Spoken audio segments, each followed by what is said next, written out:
नमस्कार साथियों, मैं हूं शंकर कुमाऊत और आप हैं मेरे साथ में टेली प्राइम की क्लास में, जहां आज आपको बताया जाएगा रूल्स ऑफ अकाउंट। ये RSCFA की क्लास है, जिसके अंदर जो RKCL के द्वारा ली जाती है।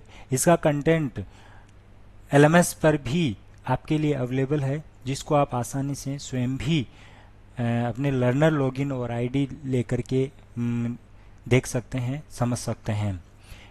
इसी में आपको इसी क्रम में आपको रूल्स ऑफ अकाउंट जो पिछली क्लास ली गई थी, इसके क्रम में ही आपको आगे बताया जाएगा। तो आप बड़े ध्यान से पेन पेपर लेकर के बैठ जाइए और समझिए। जहाँ भी इस विषय पर यदि आपको कोई कमेंट या कोई दिक्कत हो या समझ में नहीं आए या आपकी कोई राय हो, तो आप ज़रूर कमेंट करें। आगे देखिए, रूल्स ऑफ अकाउंट। रूल मिले हैं जिनको हम golden rule of double entry system या गोल्डन रूल ऑफ अकाउंटिंग बोलते हैं। देखिए, क्योंकि हमारे तीन टाइप के अकाउंट हैं। अब पर्सनल का रूल अलग है, रियल का अलग है और नॉमिनल का अलग है। अगर हम पर्सनल के रूल की बात करें तो सिंपल रूल है। पर्सनल अकाउंट का रूल कहता है debit the receiver, credit the giver. Real का रूल कहता है debit what comes in, credit what goes out. Nominal का रूल कहता है debit all expenses and losses and credit all incomes and gains. अब अगर इन रूल्स को आप थोड़ा सा समझने की कोशिश करो तो हमें एकदम से पता चलता है कि किस पर्टिकुलर सिचुएशन में हम अकाउंट को डेबिट करते हैं और किस पर्टिकुलर सिचुएशन में हम किसी अकाउंट को क्रेडिट करते हैं। जैसे हम पर्सनल अकाउंट की बात करें, देखिए यहां पर्सनल अकाउंट किससे रिलेटेड है? किसी भी कंपनी, फर्म या इंडिविजुअल से रिलेटेड, किसी पर्सन से रिलेटेड, यानी दूसरी पार्टी से रिलेटेड। अब सोचिए, जब हमारी कोई बिजनेस ट्रांजेक्शन होती है, उस बिजनेस ट्रांजेक्शन में किसी तीन में से किसी एक चीज का लेन देन होगा, गुड्स, सर्विसेज या पैसा। अब सपोज करो हमारी किसी के साथ ट्रांजेक्शन होती है, किसी पार्टी के साथ ट्रांजेक्शन होती है, तो उस पार्टी का अकाउंट हमारी बुक्स में खुलेगा। अब उस ट्रांजेक्शन में चाहे गुड्स हो, सर्विस हो या पैसा हो, या तो वो पर्सन लेगा या देगा। अगर सपोज करो हम उसे कोई गुड्स देते हैं तो उस सिचुएशन में वो पर्सन रिसीवर बनेगा उस गुड्स का। हम उसको सर्विस देते हैं तो वो सर्विस का रिसीवर बनेगा। हम उसको पैसा देते हैं तो उस पैसे का रिसीवर बनेगा। और जब वो रिसीवर बनेगा तो उसके खाते को हम डेबिट करेंगे। तो अगर हम किसी पार्टी को गुड्स, सर्विसेज या पैसा कुछ भी दे, उस सिचुएशन में वो रिसीवर बनेगा, खाता होगा डेबिट। लेकिन अगर वो हमें कुछ देता है, जैसे सपोज करो वो कोई भी हमें गुड्स देता है, चाहे वो फिक्स्ड एसेट्स दे, ट्रेडिंग आइटम दे, उसका हमसे यहाँ पे डायरेक्टली कोई मतलब नहीं है, क्योंकि हम पर्सनल अकाउंट को यानी उस पार्टी के अकाउंट को सॉल्व यहाँ पे हम करने वाले हैं। तो जब वो हमें कुछ देगा तो वो गिवर बन जाएगा, तो उसके खाते को हम क्रेडिट करेंगे, चाहे वो हमें गुड्स दे, सर्विस दे या फिर पैसा दे। उस सिचुएशन में अकाउंट क्रेडिट होगा। अब रियल में पर्सन नहीं है, रियल में आइट में है। अब आइट में तो हमें ना कुछ देंगी ना लेंगी, आइट में तो खुद या कंपनी में आएंगे या खुद कंपनी से जाएंगी। तो जब कोई आइटम कंपनी में आती है, उस आइटम का जो भी रिलेटेड अकाउंट है वो डेबिट होगा, डेबिट द रिसीवर। सपोज करो हमने कार खरीदी, अब कार का रिलेटेड अकाउंट हमारी बुक्स में क्या है, हम उसे किस अकाउंट में रखेंगे, वो एक सेपरेट क्वेश्चन है। लेकिन जो भी कार का अकाउंट होगा वो डेबिट होगा। अगर हम उसे खरीदते हैं, हम कार को बेच देते हैं, तो कार का अकाउंट क्रेडिट होगा, यानी debit what comes in, credit what goes out. उसके बाद नॉमिनल में सारे एक्सपेंसेस और इनकम्स हैं, एक्सपेंसेस और लॉसेस, इनकम्स और गेन्स हैं। अब चाहे कोई भी एक्सपेंसेस हो, जब भी कोई खर्चा होगा तो खर्चे का अकाउंट हमेशा डेबिट होगा। कोई नुकसान होगा, लॉस होगा, तो लॉस का अकाउंट भी डेबिट होगा। उसके बाद कोई इनकम होगी तो इनकम का अकाउंट हमेशा क्रेडिट होगा, गेन का अकाउंट भी क्रेडिट होगा। एग्जाम्पल के तौर पे हम रेंट पे करते हैं, रेंट हमारा खर्चा, तो अगर किसी ट्रांजेक्शन में हमने रेंट पे किया तो रेंट अकाउंट डेबिट होगा। हमें कोई इनकम आती है, इंटरेस्ट इनकम आती है, तो सपोज करो उसका रिलेटेड अकाउंट रेंट है या इंटरेस्ट है, तो इंटरेस्ट का अकाउंट क्रेडिट होगा। तो ये गोल्डन रूल हैं जो ट्रांजेक्शन को हमारे सॉल्व करने के काम आएंगे। देखिए, अगर आज की हम अपनी टोटल क्लास का मेन क्रक्स, उसकी रीकैप की बात करें, तो रीकैप कुछ इस तरह से है। सबसे पहले हमने डबल एंट्री सिस्टम का मीनिंग को डिस्कस किया था कि according to double entry system each transaction effect at least two accounts in terms of equal debit and equal credit. यहां ट्रांजेक्शन का मतलब था लेन देन, तीन में से किसी एक आइटम का लेन देन, चाहे वो गुड्स हो, सर्विस हो या पैसा हो। उसके बाद अकाउंट्स की हमने बात की थी कि एक ग्रुप ऑफ ट्रांजेक्शन को हम बोलते हैं, जब कोई हम ट्रांजेक्शन रिकॉर्ड करते हैं ग्रुपिंग में रिकॉर्ड करते हैं, और उसी ग्रुप को हम बोलते हैं अकाउंट। यानी account is a name of heading, header और title in which related transactions to be recorded. Debit and credit हमने क्या कहा था कि जैसे हम मैथमेटिक में प्लस और माइनस यूज करते हैं टर्म्स को समझने के लिए, यहाँ पे डेबिट एंड क्रेडिट का इस्तेमाल किया जाता है। फिर उसके बाद हमने कहा कि जितने अकाउंट्स हमारी बुक्स में खुलेंगे वो तीन टाइप के होंगे, या पर्सनल होंगे, रियल होंगे या नॉमिनल। फिर उसके बाद हमने कहा कि अगर अकाउंट पर्सनल है, रियल है, नॉमिनल है, तो इन गोल्डन रूल के अकॉर्डिंगली उन ट्रांजेक्शंस को सॉल्व करेंगे। अब देखिए, जो हमने पिछली 2-3 क्लासों में सीखा, वर्क स्ट्रक्चर में सीखा, डबल एंट्री सिस्टम में सीखा, कुछ पॉइंट्स हमने यहाँ पे अलग अलग टाइप के डिस्कस किए। अब इन सब का सीखने के पीछे पर्पज क्या है? इन सब के सीखने के पीछे एक ही पर्पज है कि हम किसी भी बिजनेस ट्रांजेक्शन को सॉल्व कर सकें। जब हम बिजनेस ट्रांजेक्शन को सॉल्व करेंगे तो हमें 2 पॉइंट पे वो सॉल्व करनी होती है कि एक बिजनेस ट्रांजेक्शन कौन से 2 अकाउंट में जाएगी, यानी कौन से वो 2 अकाउंट होंगे जिनमें वो रिकॉर्ड होगी, और किसको करेंगे और डेबिट और किसको करेंगे क्रेडिट। अब ये सारी चीज हमें प्रैक्टिकल करने से समझ में आएगी। अब इसका प्रैक्टिकल जितनी हमारी 2-3 क्लासें अभी लगी हैं उन सब का प्रैक्टिकल होगा हमारी नेक्स्ट क्लास में, जिसमें हम सीखेंगे जर्नल एंट्री। यानी सारी की सारी जो हमारी नॉलेज है वो हमें जर्नल एंट्री की क्लास, जर्नल एंट्री बनाते टाइम अप्लाई करनी होगी। तो नेक्स्ट क्लास हमारी रहेगी जर्नल एंट्री की। इस सेशन में इतना ही। Thank you very much. तब तक आप ये सारी क्लासेस को एक बार अच्छे से देख के इनके नोट्स तैयार करके जरूर समझने की कोशिश करना। जब सारे पॉइंट आपके समझ में आ जाएंगे उसके बाद ही हमारी जर्नल एंट्री की जो क्लास है वो आपको अच्छे से समझ में आएगी। तो इस सेशन में इतना ही। Thank you very much. Take care. Bye bye. बहुत ही अच्छा बताया सर ने, और आपको इतनी बातें बता दी है, शायद आप लिख चुके हैं, लिख करके यदि समझ लेंगे तो आपको बहुत अच्छा समझ में आ जाएगा। आपको विशेष रूप से लिखने वाली चीज़ें क्या है, एक तो ग्रुप्स का नाम आपको मैंने पहले की क्लास में बता दिया था, तो वो ग्रुप्स के नाम आपको लिखने होंगे, क्योंकि नाम जो है यदि आप लिख लेंगे तो अकाउंट्स नेम आ जाएंगे, और अकाउंट्स नेम क्या क्या होते हैं, बही खातों के नाम क्या होते हैं, वो सारी चीज़ें आपके अच्छे से समझ में आ जाएगी। तो पहले तो ग्रुप्स नेम आपको अच्छे से आ जाने चाहिए, अकाउंट्स नेम। तो इसके बाद में आपको नया रूल्स ये जो बताए गए हैं, डेबिट और क्रेडिट क्या है, और इसके बाद में गोल्डन रूल्स बताए गए हैं, पर्सनल अकाउंट, गुड्स अकाउंट, और फिर उसके बाद में नॉमिनल अकाउंट। तो पर्सनल अकाउंट कैश अकाउंट भी बोला जाता है, गुड्स अकाउंट या रियल अकाउंट वास्तविक अकाउंट भी, वास्तविक खाते भी बोला जाता है, और प्रॉफिट एंड लॉस अकाउंट भी बोला जाता है, उसको नॉमिनल अकाउंट भी कह सकते हैं हम। तो इस तरीके से तीनों रूल्स हैं, और उनका किस तरीके से इस्तेमाल होगा आप टेंशन नहीं लें, क्योंकि आगे जो जनरल एंट्री होगी, एंट्रीज कैसे करते हैं, अपनी नोटबुक में कैसे लिखा जाता है, कंप्यूटर में कैसे एंट्री की जाएगी, इसकी जानकारी आपको 1 बाय 1 प्रैक्टिकली करके बता दिया जाएगा, तो आप समझ जाएंगे। प्रैक्टिकली करने के लिए आपको कहाँ, टैली के अंदर टैली प्राइम में जाना होगा, और वहाँ किस तरीके से अपन इसकी एंट्री करते हैं, किस तरीके से नहीं कर पाते, इन सारी बातों की जानकारी आपको मैंने पहले ही आपको बता दी है कि एंट्री कैसे होती है। कंपनी क्रिएशन आपको बता दिया जा चुका है, यदि आप नहीं समझ पा रहे हैं तो एक बार क्लास को जा करके फिर से देख लीजिए। साथ में आपको ग्रुप्स के बारे में बता दिया है, उनको समझ लीजिए। फिर उसके बाद में लेज़र बनाना होता है, तो लेज़र की जानकारी भी आपको बता दी है कि किस तरीके से लेज़र बनते हैं, तो लेज़र वाली क्लास को भी आप देख सकते हैं फिर से। और फिर भी आपको जनरल एंट्री सिस्टम डिटेल से जानकारी चाहिए तो आप उनको उस क्लास को देख लीजिए। इसके बाद में जनरल एंट्री के अंदर फिर से आपको बताया जाएगा अच्छे से, तो आप नई आगे की क्लास के लिए तैयार रहिए।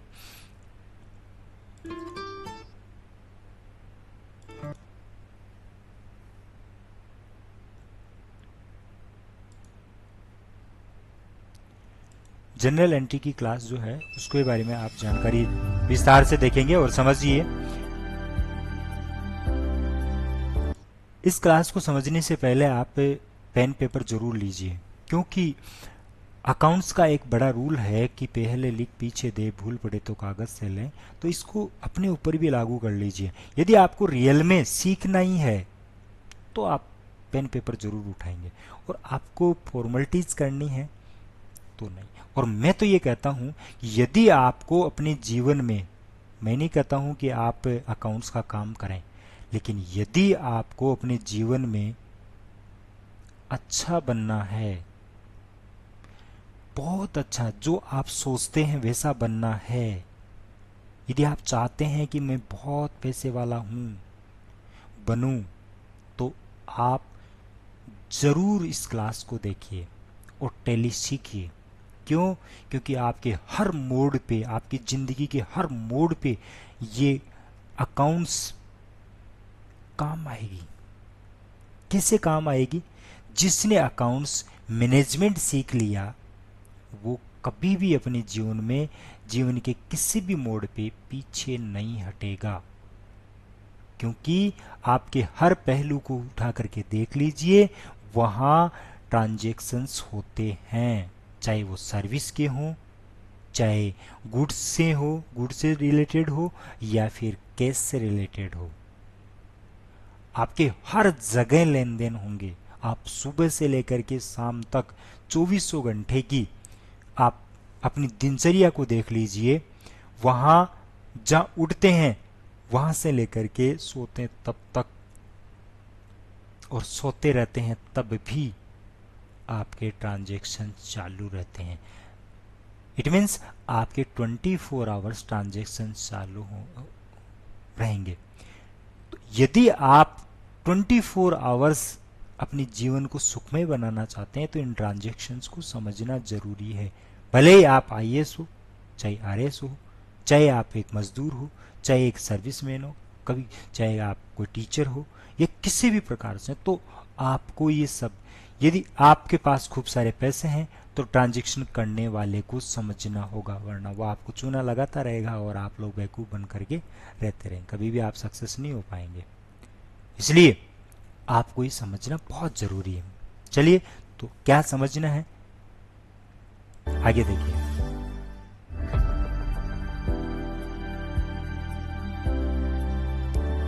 क्लास में जनरल एंट्री किस प्रकार से की जाती है इसके बारे में आप जानकारी लेंगे, और किस तरीके से क्लास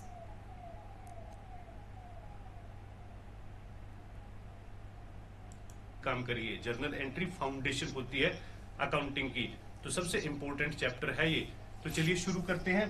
देखिए, पहले हम जर्नल एंट्री को समझने से पहले एक वर्ड डिस्कस करेंगे जो कि है जर्नल।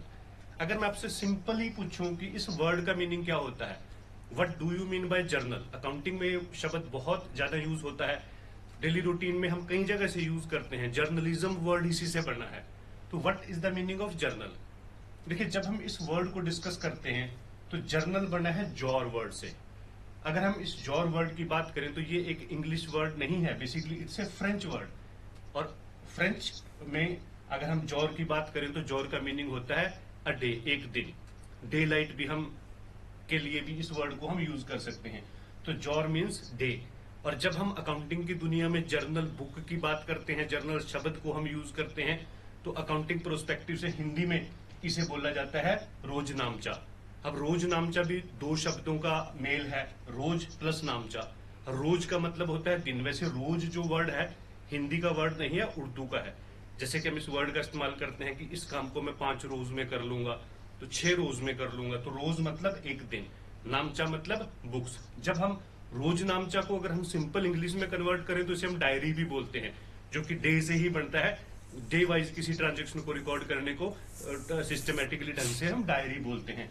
तो रोज नामचा, जब हम रोज नामचा बुक्स की बात करें अकाउंटिंग में, तो रोज नामचा एक बुक है, जर्नल एक बुक है, जिसको हमने कुछ ऐसे लिखा है कि इसमें ट्रांजेक्शंस डे वाइज यानी डेली बेसिस पे रिकॉर्ड की जाती हैं। तो जब हम जर्नल एंट्री की बात करें तो जर्नल एंट्री जब हम डिस्कस करते हैं कि आखिरकार जर्नल एंट्री है क्या, व्हाट इज जर्नल एंट्री, तो जर्नल एंट्री को हम दैनिक एंट्रियां भी बोल सकते हैं, डेली एंट्रीज भी बोल सकते हैं। लेकिन चलिए जर्नल एंट्री का टेक्निकल मीनिंग क्या है उसे एक बार देखते हैं।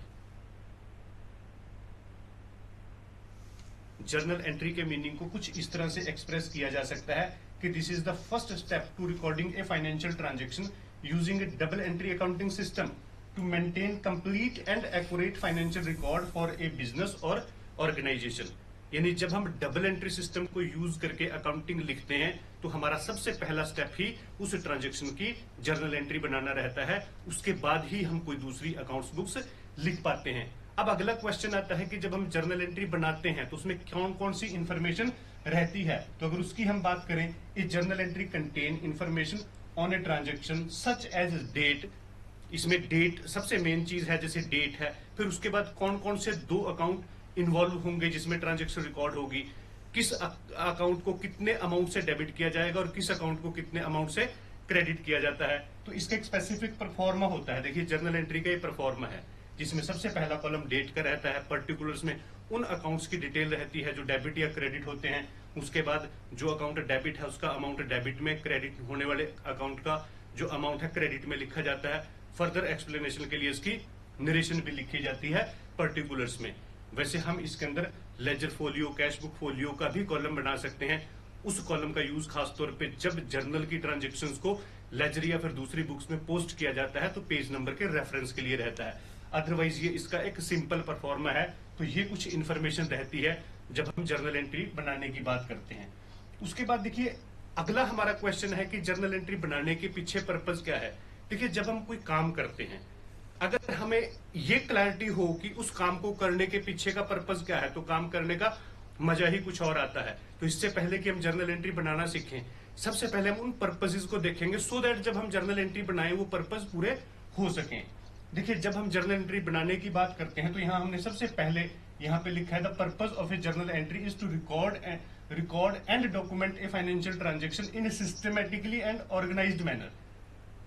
जैसे कि हमने डबल एंट्री सिस्टम के बारे में कहा ही था कि जब हम टेक्निकल या फिर प्रोफेशनल अकाउंटिंग की बात करें तो प्रोफेशनल अकाउंटिंग का काम ही है ट्रांजैक्शन को सिस्टमेटिकली और साइंटिफिक ढंग से रिकॉर्ड करना है। तो जर्नल एंट्री उसी दिशा में हमारा पहला कदम होती है। This is the first step to maintain books of accounts using double entry system. जैसे कि हम ऑलरेडी डिस्कस कर चुके हैं कि यही पहला स्टेप है। उसके बाद यहाँ पे नेक्स्ट है the journal entry is the foundation of creating financial record including cash book, ledger, purchase book etcetera ledger. देखिए जैसे कि अभी हमने डिस्कस किया कि जर्नल एंट्री ही फाउंडेशन है, जर्नल एंट्री ही बेसिक इंग्रेडिएंट है। बस यहाँ पे आप एक बात ध्यान रखना, जितनी स्ट्रांग आपकी फाउंडेशन होगी यानी जितनी अच्छी आपकी जर्नल एंट्रीज होंगी अकाउंट्स बुक्स उतने ही अच्छे से मेंटेन होंगी। देखिए जर्नल एंट्री एक बहुत इंपॉर्टेंट चैप्टर है। जैसे जैसे आपका एक्सपीरियंस बढ़ता जाएगा वैसे वैसे आपकी जर्नल एंट्री प्रिपेयर करने की क्वालिटी भी इंप्रूव होगी।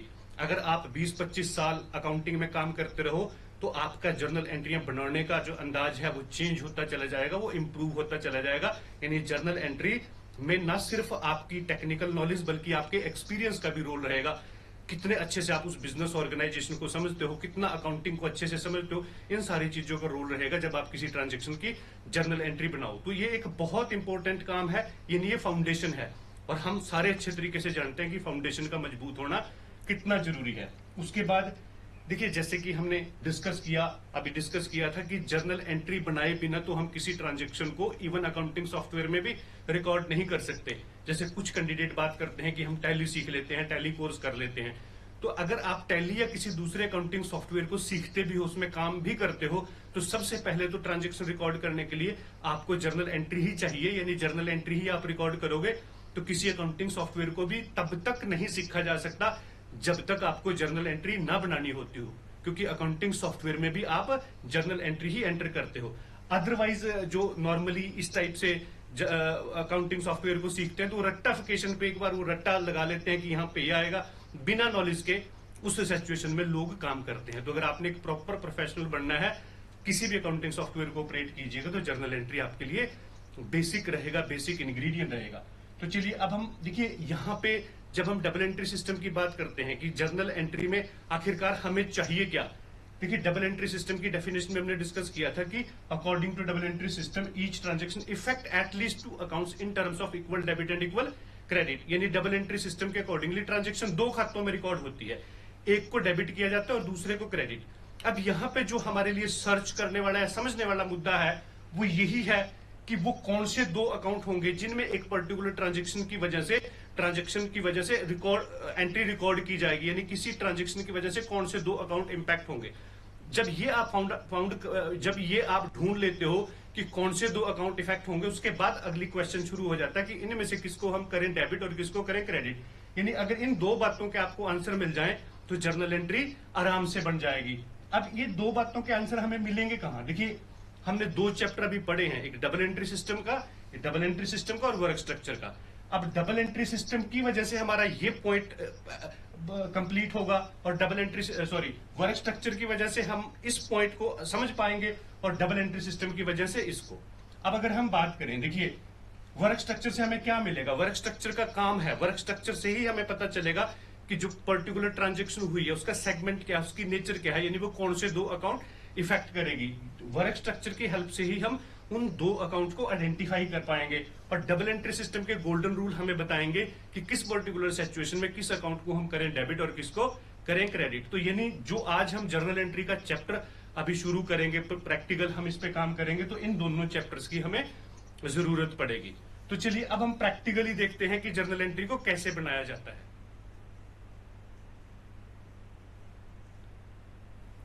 देखिए, एक बिजनेस ट्रांजैक्शन की जर्नल एंट्री बनती कैसे है, ये समझने के लिए मैं एक छोटा सा प्रैक्टिकल करूंगा। मैं ही ट्रांजैक्शंस को सॉल्व करूंगा, आपने जस्ट उस प्रोसेस को देख के समझना है। देखिए, किसी भी ट्रांजैक्शन की जर्नल एंट्री क्या बनेगी, इससे ज्यादा इंपॉर्टेंट है कि जर्नल एंट्री बनाने का प्रोसेस क्या है। अगर आपने उस प्रोसेस को एक बार अच्छे से समझ लिया और उसकी प्रैक्टिस कर ली, तो फिर आपके लिए जर्नल एंट्री बनानी काफी इजी रहेंगी। दूसरा, अपने इस क्लास में, क्योंकि ये बेसिक लेवल की क्लास है, इसमें हमारी जो जर्नल एंट्रियां रहेंगी काफी बेसिक रहेंगी। एडवांस एंट्रीज की अभी हम बात नहीं करेंगे। एक बार आपको ट्रांजैक्शन सॉल्व करनी आ जाए तो उसके बाद हम एडवांस को भी कर सकते हैं बहुत इजीली। तो इस सेशन में हम कुछ बेसिक एंट्रियों का प्रैक्टिकल करते हैं। देखिए, जैसे कि हमने डिस्कस किया था कि जर्नल एंट्री का हमारा परफॉर्मा कुछ इस तरह से है। अब मैं एक प्रैक्टिकल एग्जांपल के साथ ये ट्रांजैक्शंस आपको सॉल्व करके दिखाऊंगा। देखिए, जैसे कि अभी हमने कहा कि किस सिचुएशन में किस अकाउंट को हम डेबिट करें और किसको क्रेडिट करें, ये हमारा मेन मुद्दा रहता है जर्नल एंट्री में, और ये बेस्ड है गोल्डन रूल्स पे। तो यहाँ जो हमारी अकाउंटिंग के गोल्डन रूल्स है, मैंने पहले से ही मेंशन किए हैं, सो दैट आप इनके यूज को देख के समझ सको। अब हम एक एग्जांपल लेते हैं। सपोज करो हमारा एक बिजनेस ऑर्गेनाइजेशन है जिसका नाम है सुपर इलेक्ट्रॉनिक्स। जैसे इसके नाम से पता चलता है, ये एक इलेक्ट्रॉनिक्स की दुकान है, यानी हम इलेक्ट्रॉनिक्स गुड्स बेचते हैं। Colour TV, refrigerator, washing machine वगैरह, होम अप्लायंसेस यहाँ से हमें मिलते हैं। यानी एक ट्रेडर कंपनी है, ट्रेडिंग कंपनी है, जो कि home appliances, electronic home appliances में डील करती है। ये थोड़ा ध्यान से समझिए। यहाँ सबसे पहले इन रूल्स को भी ध्यान में रखेंगे और एंट्री कैसे होगी वो भी देखा जाएगा। लेकिन इसके साथ साथ में आप इस कंपनी को देखिए, सुपर इलेक्ट्रॉनिक्स है, यानी कि एक दुकान का नाम है, शॉप का नाम है, और उसमें कैसे लेन देन होंगे, इस बात को, इस एग्जाम्पल को बड़े ध्यान से समझेंगे तो आप अच्छे से आसानी से समझ पाएंगे। नाम हमने देखिए, इसलिए लिखा है सो दैट ट्रांजैक्शंस को आइडेंटिफाई करना हमारे लिए वर्क स्ट्रक्चर प्रोस्पेक्टिव से इजी रहे। अब देखिए, चाहे बिजनेस किसी भी टाइप का हो, कुछ हमारी ऐसी ट्रांजैक्शन है जो फ्रीक्वेंटली होती है, जैसे परचेज की। आप एक बिजनेस करते हो, आपकी दुकान है, तो क्या होगा उसमें ज्यादा ट्रांजैक्शन कौन सी होंगी? परचेज करोगे, फिर गुड सेल करोगे, पैसे आएंगे जाएंगे, खर्चे होंगे, इनकम होंगे। ये वो ट्रांजैक्शन है जो फ्रीक्वेंटली होती रहती हैं। इन्हीं ट्रांजैक्शन को हम सबसे पहले डिस्कस करेंगे। चलिए, मैं एक ट्रांजैक्शन लेता हूं और फिर उसकी हम जर्नल एंट्री बनाएंगे। जर्नल एंट्री बनाने का जो प्रोसेस है, खास तौर पे आपने उसको नोट करना है, उसको समझना है। देखिए, एक ट्रांजैक्शन है आपकी स्क्रीन पे। यहाँ पे हमने क्या कहा?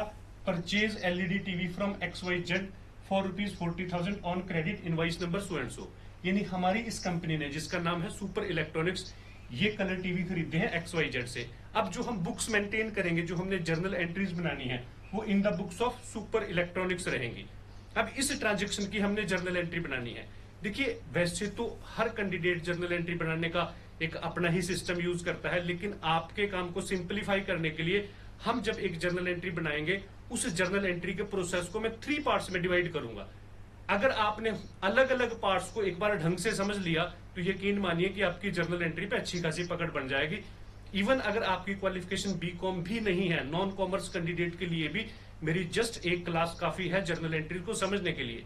देखिए, वैसे आपको पता ही है, बीकॉम स्टूडेंट्स को पता है कि जब हम जर्नल एंट्री समझते हैं तो हमें 6-6, 7-7 महीने, साल का टाइम लग जाता है एकेडमिक लेवल में। लेकिन यहां मैं जस्ट आपको एक क्लास में ही सब कुछ एक्सप्लेन कर दूंगा। अगले 20-25 मिनट में आपको जर्नल एंट्री बनानी आ जाएगी, लेकिन हर स्टेप को आपने बहुत अच्छे से एक बार समझना है। तो ये ट्रांजैक्शन है। अब यहाँ पे एक जर्नल एंट्री बनाने के लिए मैं उसको 3 स्टेप्स में डिवाइड करूंगा, 3 पार्ट्स में डिवाइड करूंगा, और हमने एक स्टेप पे, एक टाइम में एक स्टेप पे ही अपने ब्रेन को अप्लाई करना है। अब वो 3 स्टेप क्या है? सबसे पहले मैं स्टेप की बात करता हूं। देखिए, ये हमारी ट्रांजैक्शन है। जैसे कि हमने क्या कहा कि कोई भी ट्रांजैक्शन 2 खातों में रिकॉर्ड होती है, तो इसका मतलब ये ट्रांजैक्शन भी 2 अकाउंट में रिकॉर्ड होगी। तो हमारा यहाँ पे सबसे पहला काम ही ये आइडेंटिफाई करना है कि इस ट्रांजैक्शन की वजह से कौन से 2 अकाउंट इफेक्ट होंगे, किन 2 अकाउंट में ट्रांजैक्शन रिकॉर्ड होगी, यानी उन 2 अकाउंट को आइडेंटिफाई करना। तो थोड़ा दिमाग आप लगाइए कि अगर सुपर इलेक्ट्रॉनिक्स कंपनी की बुक्स हैं और ये ट्रांजैक्शन है, तो ये ट्रांजैक्शन कौन से 2 खातों में रिकॉर्ड होगी? तो वैसे आप जब दिमाग लगाओगे, थोड़ा सा अपना ब्रेन अप्लाई करोगे, तो क्योंकि हमारी सुपर इलेक्ट्रॉनिक्स किस में डील करती है? Colour TV, refrigerator, washing machine, यानी होम अप्लायंसेस में। अब अगर वो कलर टीवी खरीदती है, तो इट मींस, और बाय डिफॉल्ट हमें ये बात पता चल जाती है कि उसका जो पर्पज है खरीदने का, इन कलर टीवी को खरीदने का पर्पज क्या है, रीसेल है। और जब किसी गुड्स को, किसी आइटम को रीसेल प्रोस्पेक्टिव से खरीदा जाता है तो वो कंपनी की परचेज होती है। और जब हम परचेज करते हैं तो खास तौर पे जब हम अपनी बुक्स में अकाउंट खोलते हैं तो परचेज अकाउंट ही हमारा जो नाम है परचेज टर्म के लिए, परचेज अकाउंट ही हम यूज करते हैं। तो इट मींस जो पहला हमारा अकाउंट यूज होगा, क्योंकि परचेज अकाउंट हमें बताएगा कि टोटल हमारी कितनी परचेज हो चुकी है, परचेज का अपना अलग ग्रुप बन जाएगा बाद में जब हम पोस्टिंग करेंगे। तो एक अकाउंट है हमारा, यहाँ पे हम इसे लिख देते हैं परचेज। अब देखिए, वैसे जरूरी नहीं है कि आप परचेज अकाउंट में ही डालो। जैसे हमने क्या कहा कि अकाउंट बेसिकली एक ग्रुप का नाम है, तो आप अकाउंटिंग के जब आप किसी भी अकाउंट के स्पेलिंग रखो, कोई अकाउंट का नाम रखो, अपने तरीके से भी आप उन स्पेलिंग को डिजाइन कर सकते हो। अकाउंट का नाम रखना बिल्कुल वैसे ही है जैसे हमारे घर में कोई बच्चा पैदा होता है, हम उसका नामकरण करते हैं। तो नामकरण आपकी इच्छा अनुसार ही होता है, आप किसी भी तरीके से आप उसका नाम रख सकते हो। लेकिन अगर एक बार एक बच्चे का जो नाम रख दिया तो फिर सारी जिंदगी वही चलता है। अकाउंट के केस में भी ये बात आप ध्यान रखना, अगर किसी अकाउंट को आपने एक बार स्पेलिंग दे दिए तो ऑलमोस्ट फिर कंपनी की लाइफ टाइम तक वही नाम चलते रहते हैं। ऐसा नहीं कि हम नाम चेंज नहीं कर सकते, कर सकते हैं। अगर बच्चे का एक बार नाम रख दिया तो बाद में चेंज हो सकता है, लेकिन चेंज करने के पीछे फिर एक लंबा प्रोसीजर होता है। इसी तरह अकाउंटिंग में भी, तो जब हम किसी अकाउंट का नामकरण करें तो खास तौर पे ध्यान रखें कि उसमें लाइफ टाइम उस नाम को हम यूज करेंगे, तो नाम की जो डिजाइनिंग है वो अच्छे से होनी चाहिए। एक बात और, जब आप किसी बिजनेस ऑर्गेनाइजेशन को ज्वाइन करोगे, हो सकता है वो पहले से ही वर्किंग में हो, तो कुछ ऐसी ट्रांजेक्शन जो पहले से रिकॉर्डेड हैं, वहां पे अगर कोई अकाउंट किसी एक ग्रुप को नाम पहले दिया जा चुका है, तो फिर आप नई ट्रांजेक्शन को रिकॉर्ड करने के लिए कोई नया नाम नहीं लेके आओगे। एक पर्टिकुलर सेगमेंट के लिए जो नाम ऑलरेडी उस कंपनी में चला आया है, नई जर्नल एंट्री में भी आप उसी नाम को यूज करोगे। तो चलिए सपोज करो हमारी इस कंपनी के लिए हमने नाम डिसाइड किया परचेज के लिए, परचेज अकाउंट। एक अकाउंट का नाम हुआ परचेज, और दूसरा अकाउंट क्या है, देखिए क्योंकि हमने यहाँ गुड्स किससे खरीदे, XYZ से। अब दूसरा अकाउंट यहाँ पे हमारे पास जो इफेक्ट होगा वो XYZ का होगा, क्योंकि हम ट्रांजेक्शन को XYZ के, जब लेजर बनेगा, वही खाता बनेगा, XYZ के अकाउंट में पैसे चढ़ाएंगे, उसी से हमें पता लगेगा कि इस पार्टी से हमने क्या लेना है, क्या देना है। तो ये दो अकाउंट इफेक्ट करेंगे, परचेज अकाउंट और XYZ अकाउंट। एक स्टेप हमारा कंप्लीट हुआ, यानी पहले स्टेप में हमने अकाउंट डिसाइड करने की कौन कौन से दो अकाउंट इफेक्ट होंगे। जब तक ये स्टेप कंप्लीट ना हो तब तक हमने दूसरे स्टेप के बारे में नहीं सोचना, यानी सारा ब्रेन अपना इसी स्टेप पे लगाना है।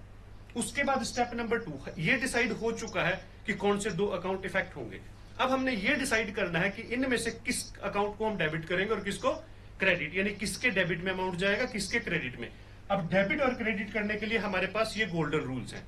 अब गोल्डन रूल अप्लाई करने के लिए हमें पता होना चाहिए कि जो परचेज अकाउंट है वो कौन सा है।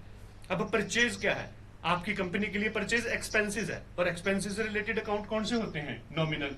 तो हमें यहाँ पे मेंशन कर देते हैं कि परचेज अकाउंट कौन सा है, नॉमिनल अकाउंट है। अगर मैं आपसे XYZ लिमिटेड के बारे में पूछूं कि ये कौन सा अकाउंट है, हम ये ऑलरेडी डिस्कस कर चुके हैं, तो थोड़ा आप बताइए कि ये कौन सा अकाउंट है। चलिए, ये हमारा पर्सनल अकाउंट है। अब हमारा ये डिसाइड हो चुका है कि ये इन अकाउंट की नेचर क्या है। अब क्वेश्चन आता है किसे करें डेबिट, किसे करें क्रेडिट। ये हमें इस रूल की वजह से, रूल की हेल्प से पता चलेगा। अगर परचेज हमारा नॉमिनल अकाउंट है तो नॉमिनल का हमारा रूल है debit all the expenses and losses. जब हम नॉमिनल के रूल की बात करें तो नॉमिनल एक्सपेंसेस और इनकम से रिलेटेड है। जब हमारी परचेज हुई तो क्या ये इनकम है या फिर एक्सपेंसेस है, डेफिनेटली हमारी कंपनी का ये एक्सपेंसेस है। तो अगर एक्सपेंसेस है तो इट मींस क्या हुआ कि नॉमिनल की वजह से परचेज अकाउंट को हम क्या करेंगे, डेबिट। उसके बाद देखिए, वैसे तो हमें पता है कि एक अकाउंट डेबिट होगा, दूसरा क्रेडिट होगा।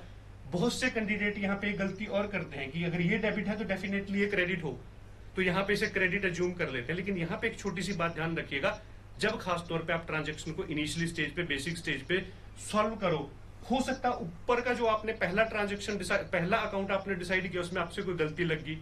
अगर आप यहाँ पे प्रॉपर फॉर्मूले के हिसाब से चेक करोगे तो अगर कोई गलती लगी तो हम उसे ट्रेस कर सकते हैं। तो यानी इस पे भी हम अप्लाई करके देखेंगे। तो अप्लाई, जब पर्सनल का फॉर्मूला हम यहाँ पे रूल अप्लाई करते हैं तो पर्सनल का रूल है debit the receiver, credit the giver. अब हमने यहाँ पे एक बात देखनी है कि जब हमने XYZ से टीवी खरीदा, इस सिचुएशन में XYZ रिसीवर है कि गिवर है। अब देखा जाए तो वो गिवर है, उसने टीवी दिया हमें। और जब कोई गिवर होता है तो उसके अकाउंट को हम क्या करते हैं, क्रेडिट। तो इसका मतलब क्या हुआ कि यहाँ पे XYZ क्रेडिट होगा। तो हमारी जो दो बेसिक रिक्वायरमेंट थी वो यहाँ पे कंप्लीट हो चुकी हैं कि कौन से दो अकाउंट इफेक्ट होंगे और किसको करेंगे हम डेबिट और किसको करेंगे क्रेडिट। अब ये हमारा जो बेसिक इंग्रेडिएंट है जर्नल एंट्री का वो तैयार हो चुका है। अब जर्नल एंट्री लिखने का एक स्टाइल होता है, वो क्या स्टाइल है इस परफॉर्मे के अंदर हम उसे लिखेंगे। लिखने का स्टाइल आप देखिए, सबसे पहले डेट में डेट आएगी। जैसे ये ट्रांजेक्शन सपोज करो 1 अप्रैल 24 की है तो डेट आ जाएगी। उसके बाद जो डेबिट वाला अकाउंट है वो पहले आता है, जैसे हमारा परचेज अकाउंट है, पर्टिकुलर्स में हम परचेज अकाउंट लिखेंगे। उसके बाद अमाउंट में अगर ये डेबिट है तो अमाउंट हम डेबिट कॉलम में लिखेंगे, जैसे इसका 40,000 डेबिट है तो डेबिट में अमाउंट आएगा। And then credit account particulars में उसके नीचे आएगा परचेज के जो डेबिट अकाउंट है, और ये 2 से शुरू होता है। जैसे ये स्टाइल खास तौर पे जो बीकॉम स्टूडेंट है, कॉमर्स के स्टूडेंट है, वो इस स्टाइल को समझते हैं, लेकिन नॉन कॉमर्स के लिए थोड़ा सा हो सकता है नया चीज हो, तो एक बार देख लीजिएगा। ऊपर डेबिट अकाउंट आएगा, नीचे क्रेडिट, और क्रेडिट अकाउंट हमेशा 2 के साथ शुरू होता है कि यानी ये परचेज के अगेंस्ट क्रेडिट है और इसका अमाउंट फिर क्रेडिट में जाएगा। देखिए ये एक हमारी ट्रांजेक्शन पोस्ट हो चुकी है। अब इस ट्रांजेक्शन की फर्दर एक्सप्लेनेशन के लिए इसकी नरेशन आती है। देखिए जैसे कि हमने क्या कहा, नरेशन का क्या यूज है, फर्दर एक्सप्लेनेशन। अगर हम फर्दर एक्सप्लेनेशन नहीं देंगे तो प्रॉब्लम क्या आएगी। जैसे सपोज करो 1 अप्रैल को हमने XYZ कंपनी से 2 बार 40,000 का गुड्स खरीद लिया, तो हम 2 बार सेम एंट्री कर देंगे, डेट भी सेम रहेगी, अकाउंट भी सेम रहेगा, अमाउंट भी सेम रहेगी। लेकिन इस एंट्री को देख के क्या आपको बाद में कभी ये पता चलेगा कि आपने गलती से एंट्रियां 2 की या आइटम आपके पास 2 बार आई है? तो इसलिए नरेशन आती है। अब नरेशन में आप अलग अलग तरीके से लिख सकते हो। अब जो मटेरियल हमारे पास अवेलेबल है उसी का हम इस्तेमाल करेंगे। यहां पे हमारे पास इनवाइस नंबर अवेलेबल है तो नरेशन में हम इनवाइस नंबर लिख देंगे। अगर इससे दोबारा उसी डेट में दोबारा भी गुड्स आता है तो बाकी सारी चीजें बेशक सेम रहे, लेकिन इनवाइस नंबर जरूर चेंज होगा। तो ये एक कंप्लीट एंट्री है। देखिए जब हम परचेज की बात करते हैं, हमने एक बात तो डिस्कस की कि हमारी transaction purchase, expensive, sales, receipts, payment से रिलेटेड होती है ज्यादा। लेकिन जब हम परचेज की भी बात करते हैं तो ये भी 2 तरीके से हो सकती है, एक उधार और एक नगद। अब ये बेसिकली हमारी उधार की ट्रांजेक्शन थी। चलिए हम एक एग्जांपल लेते हैं किसी नगद ट्रांजेक्शन का। ये एक हमारी ट्रांजेक्शन है, purchase washing machine from ABC and company, ₹12,000 on cash basis, invoice number so and सो। देखिए ये ट्रांजेक्शन कैश पेमेंट पे है, ऑन द स्पॉट इस पे हमने कैश पे किया, तो ऐसी ट्रांजेक्शन को हम कैश ट्रांजेक्शन बोलते हैं। अब इस ट्रांजेक्शन की जर्नल एंट्री बनाने का प्रोसीजर क्या रहेगा, वही 3 स्टेप। अगर हम अपने पहले स्टेप की बात करें कि कौन से 2 अकाउंट इफेक्ट होंगे, तो पहला अकाउंट क्योंकि हमने ट्रेडिंग गुड्स खरीदी है और पिछली एंट्री में हम स्पेलिंग डिसाइड कर चुके हैं, परचेज अकाउंट रहेगा। और दूसरा, देखिए यहां पे एक बात खास तौर पे देखिएगा, जब किसी पार्टी से कोई कैश पे मटेरियल खरीदा जाता है तो कभी भी पार्टी का अकाउंट इफेक्ट नहीं करता, बल्कि पार्टी के अकाउंट की बजाय कौन सा अकाउंट इफेक्ट करता है, कैश। आप वैसे भी अगर थोड़ा दिमाग लगाइए, सपोज करो आपकी एक दुकान है, रामलाल आपसे उधार गुड्स खरीद के लेके गया, तो आप अपनी डायरी में रामलाल का नाम लिखोगे, उसका अमाउंट नीचे चढ़ाओगे, यानी सो दैट आपको कल पता चल सके किससे पैसे लेने। लेकिन अगर रामलाल, कोई भी रामलाल आए, श्यामलाल आए, अगर आपसे नगद सामान लेके जाता है तो क्या आप उसका कभी नाम नोट करते हो? आपको उस बात से कोई मतलब नहीं होता, उसके नाम से कोई मीनिंग नहीं होता। तो जब भी परचेज सेल्स की ट्रांजेक्शन नगद हो, कैश पे हो, तो वहां पार्टी के अकाउंट को हम इफेक्ट नहीं कराते, बल्कि पार्टी के अकाउंट की बजाय कौन सा अकाउंट आएगा, कैश अकाउंट। तो ये 2 अकाउंट हमारे डिसाइड हो चुके हैं। Step number 2। अब देखिए जो परचेज है हमारा नॉमिनल है, जैसे कि अभी हमने डिस्कस किया, खर्चे को हम नॉमिनल में मानते हैं, और कैश अकाउंट कौन सा है, रियल, जैसे कि हम ऑलरेडी डिस्कस कर चुके हैं। अब रही बात डेबिट एंड क्रेडिट की, परचेज जैसे कि हमने कहा खर्चा डेबिट होता है, ऑलरेडी अभी हमने डिस्कस किया था। अब उसके बाद रियल है कैश से रिलेटेड। देखिए जब हमने कैश पे किसी गुड्स को खरीदा तो रियल का फॉर्मूला है debit what comes in, credit what goes out. तो जब हमने कैश पे किया इस ट्रांजेक्शन की वजह से, तो कैश कम्स इन हुआ कि goes out, definitely cash goes out होगा।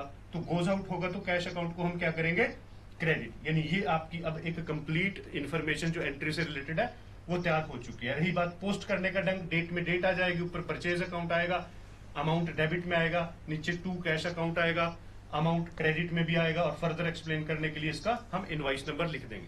तो देखिए ये परचेज की 2 एंट्रीज है। अगर आप किसी भी कंपनी में, अगर आप ट्रेडिंग कंपनी की बात करो, ट्रेडिंग गुड्स खरीदो, तो आपकी ये 2 एंट्रियां नॉर्मली बनती हैं। उधार खरीदो तो परचेज टू पार्टी, और नगद खरीदो तो परचेज टू कैश। चलिए इसके बाद हम एक एंट्री लेते हैं सेल्स की। देखिए कंपनी का नाम हमारी होगी सुपर।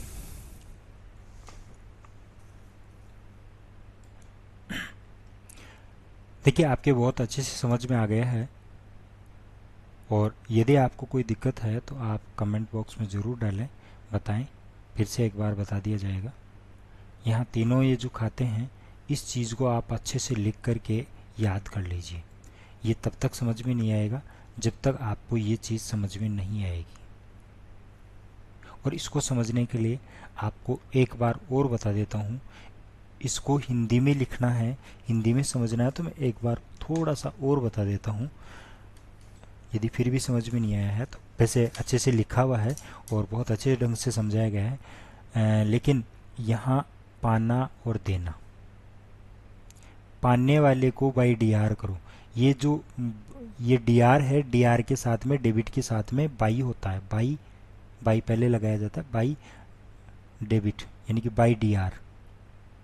पाने वाले को, जो व्यक्ति पा रहा है, जो भी चीज पा रहा है उसको बाई डी आर, और जो दे रहा है, गिवर है, देने वाला, उसको टू सी आर करो, टू के साथ में, और क्रेडिट, टू क्रेडिट के साथ में आता है हमेशा, बाई और टू का हमेशा इस्तेमाल होगा, ये विशेष ध्यान रखना।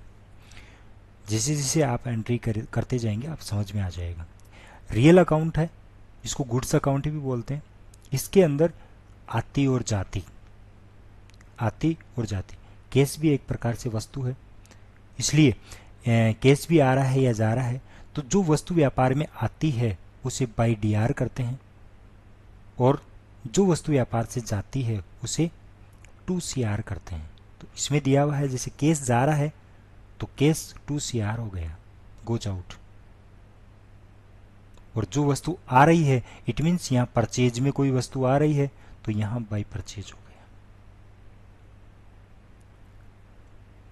इसके साथ में नॉमिनल अकाउंट है, नॉमिनल अकाउंट है, इट मीन्स इसको खर्चा है इसलिए इसको नॉमिनल अकाउंट में डाला गया है। तो यहाँ खर्चा एक्सपेंसेज और लॉसेज है, तो ये डेबिट बाय लॉस टू, कैसा हुआ है लॉस, केस का, तो ये टू कैश हो गया। तो इस तरीके से अपन समझ सकते हैं। आप इस चीज़ को एक बार दो बार आप रिपीट करेंगे या दो बार पांच बार सुनेंगे तो आप अच्छे से समझ पाएंगे।